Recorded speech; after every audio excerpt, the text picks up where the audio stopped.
gonna do what the Spirit says do. I'm gonna do what the Spirit says do. I'm gonna do what the Spirit says do.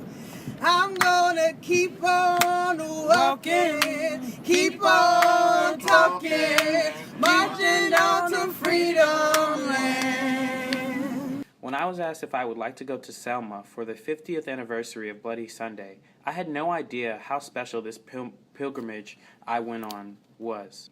The 2015 Faith in Politics pilgrimage was an experience I will never forget. Throughout the whole weekend, I was surrounded by more than 30 members of Congress and some members of the Senate. During the trip, we visited many of the churches vital to the civil rights movement. On Friday, March 6th, we visited the 16th Street Baptist Church in Birmingham, Alabama. The church that was bombed in September 1963 and killed 4 black girls.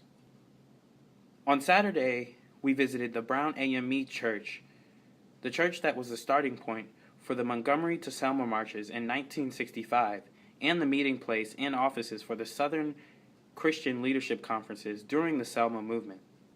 On Sunday, we went to the service at the First Baptist Church in Montgomery, Alabama, also known as the Brick a Day Church. The church was one of the first black churches in Montgomery and served as more than a place of worship, but also as a home and a gathering place for the civil rights movement and the black community. After the service, Congressman John Lewis came onto our bus with fellow congressmen and the members of Faith in Politics Institute.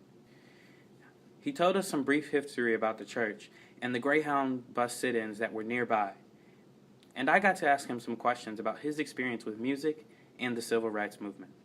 So with that song, I also had just one more question. I know a lot over this weekend you've talked about a lot about how music affects the movement as equally as much as the protests do. And so I just wanted to know some about your experiences and how music affected you all throughout. Well, I love music. I cannot sing, I cannot carry a tune, but I love music. It lifts you. It creates a sense of togetherness, creates a sense of solidarity. And sometimes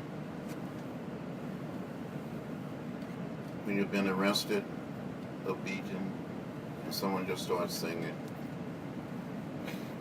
and it just brings you closer and closer. When we were in jail in Nashville, the first major arrest to take place in the city movement was in Nashville. 98 students were arrested.